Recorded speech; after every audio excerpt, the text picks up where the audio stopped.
How's it going, everyone? Cool Dibs here, and I wanted to do a video on a Benchmade 940, a pretty special knife to me. This is a 6 year review of this knife, and I think I have a lot to, say about this knife. Through all those years of using it, I've figured out what I like and what I don't like, and this knife has really paved the way for me, at least as far as what I like on a knife and what I like to see on a knife. And this meets a lot of those. Obviously, I still carry it. So I bought this knife. This was my second real knife. My first knife being a Spyderco Endura 4. And that was a good knife. I liked it. But, to this day, I'm still not very turned on by polymer or FRN or fiberglass reinforced nylon handles, whatever you want to call it. I'm really not turned into that. Same goes for G10. I'm really not that much of a G10 fan.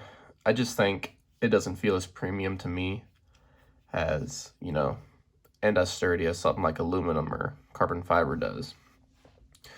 So, if you have hung out in the internet on the knife community, you know that the 940, at the time, the bug out wasn't out yet, but at the time the 940 was the knife to get for Benchmade.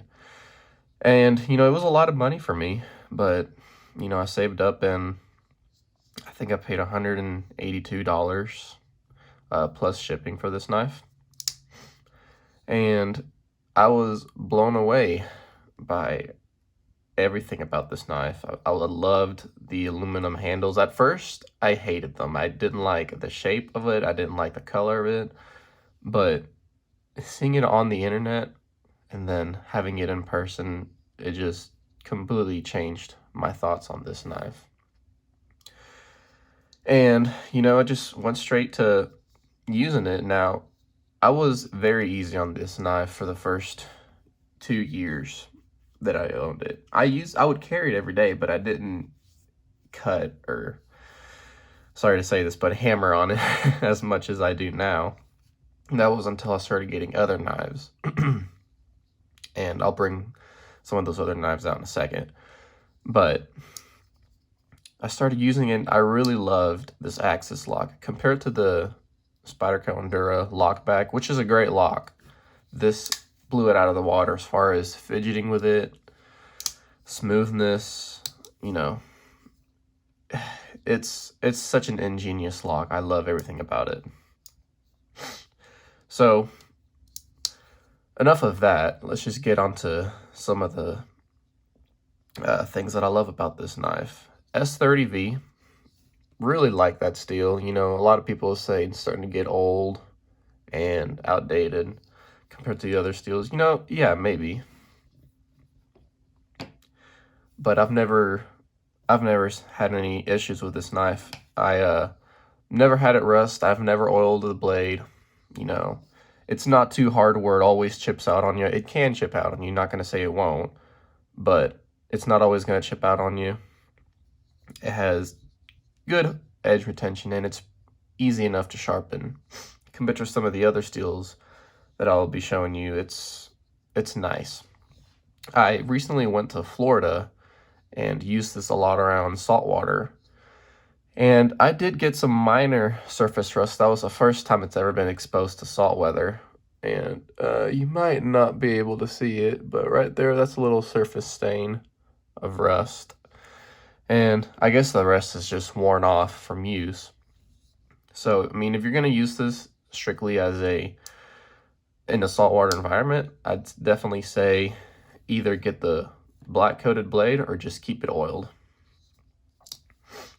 I talked about the aluminum handles. I really like it. A lot of people complain. I've seen a lot of this on videos. They'll complain how chalky this finish is. And at first it was chalky. I didn't have a problem with it, but over the years, it's really smoothed out. It's a really smooth finish now. Not chalky at all.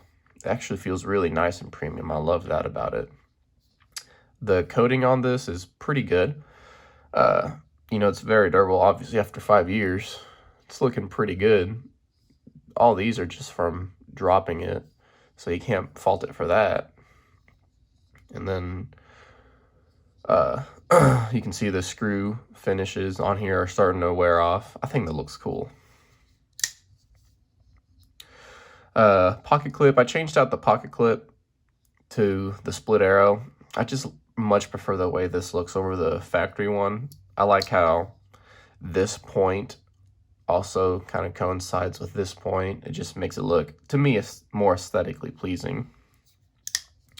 The knife is pretty simple to take apart. I've taken this apart numerous times. Benchmade, if you're hearing this, that was a joke, but in all seriousness, it's a pretty easy knife to take apart. Only time I ever take it apart is for cleaning. I haven't taken it apart in a while, so it's kind of dirty in there. Let's see, what else can I say about this? Things I don't like. There's not a whole lot I don't like about this. You know, actually, before I get onto that, I want to address something. Another complaint that I've heard about this knife is it's not a good cutter. It doesn't slice good. Well, you know, does it slice as good as my Paramilitary 3 or my Paramilitary 2? No, it doesn't. But does it slice good?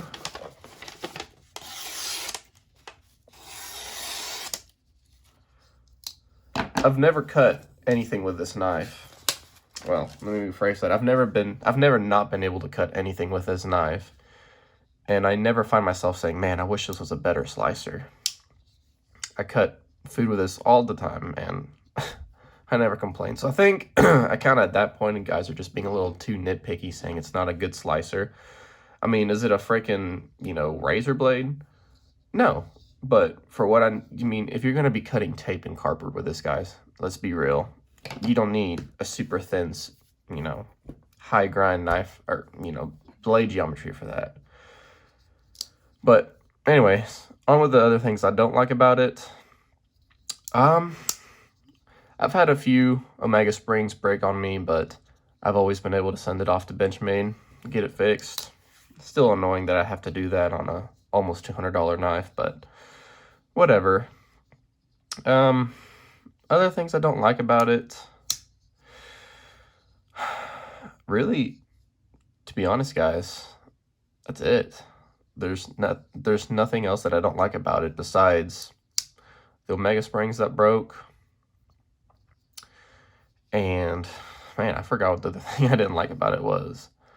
But maybe the price. You know, I could see the price for some being high, but at the same time, you know, a lot of people like to compare this to the Paramilitary 2 and saying how the Paramilitary 2 is so much cheaper. Well, if you look at the Paramilitary 2, it's a flat piece of G10 with a flat ground blade. And, you know, if you compare cost of manufacturing for both, this is way more expensive to manufacture. There's much more grinding and machining that goes on with this blade. This handle, you know, lots of machining, contouring, you know, you really can't compare it, I don't think. Oh yeah, and the pocket clip, I didn't like the pocket clip, mentioned that. So, honestly, for anyone looking at wanting, you know, a knife under $200, I know Benchmade recently, along with everything else, there's been a little bit of inflation, so these have gone up. I think it's like $5-6. I still think it's worth it.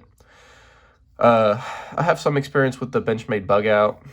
Honestly, like I said, I'm not a fan of the G10 or the polymer handles. They did come out with a carbon fiber one. Might have to check that out. But, you know, I pry with this thing a lot, and I find that I really like, you know, the sturdiness that this knife gives me. I mean, for God's sake, look at that tip, man. Compared to some of the other knives, can't beat it. So, let's get on to some other knives that I have. Funny enough, they're also 940s. This is my second 940. This is a 940-1 with carbon fiber handles. blue aluminum back spacers, and I also added a dab of blue on the thumb stud just because I think it just finishes the knife. You know, I don't know why Benchmade doesn't include a blue thumb stud because I think it makes it look sick. One thing that kind of bugs me is this knife is like $270. And look at the centering. I mean, yeah, I'm being picky. Everything else about this knife is perfect, but for $270, you'd think, you know, the blade would be centered. So as I was talking about with the steels, this is S90V. Of course, this is S30V. This was a bitch and a half to sharpen. Not only did it come horribly sharpened, you can kind of still see those little marks at the edge of the blade right here. This knife was horribly sharpened from factory, and it took a very long time to get this blade geometry right. This isn't a user for me.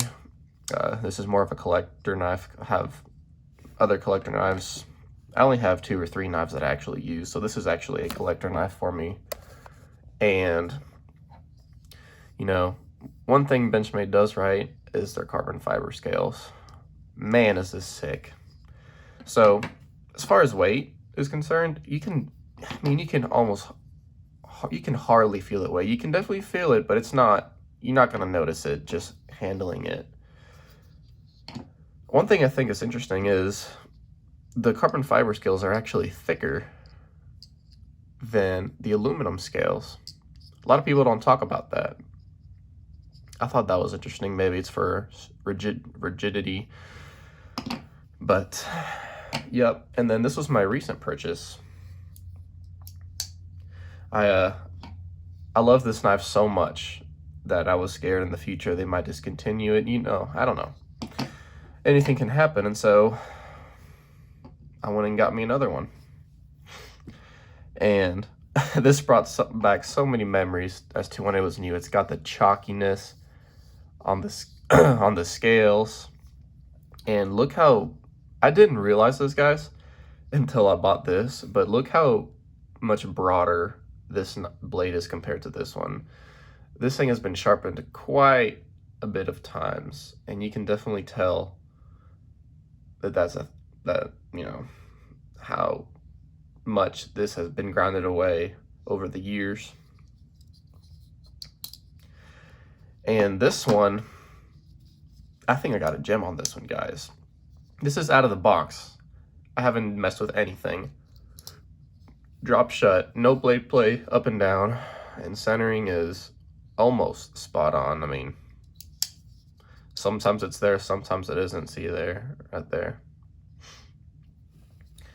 And I mean, look how much brighter that purple is on the new one just because of the wear. I think it's cool though, you know.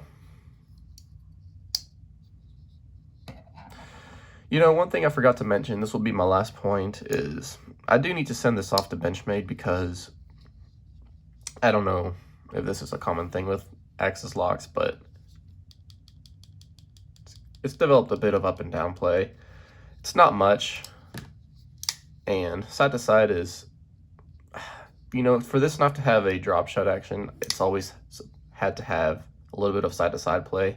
It's kind of 50-50 with me in my experience with Benchmade. You're either going to get 0 blade play and a drop shut action, or some blade play and a drop shut action. I can make it go away if I tighten it, but I like be able to just see it fall down. I think it's cool to me. But yeah, this lock is still rock solid. Never failed on me, and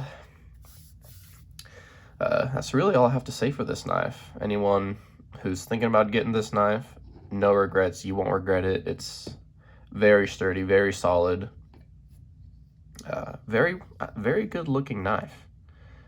So this is my review of my 5-year Benchmade 940. If you want to leave a comment down below, tell me what knives you've carried for a long time, please do so. And this is it. Thank you. Bye-bye.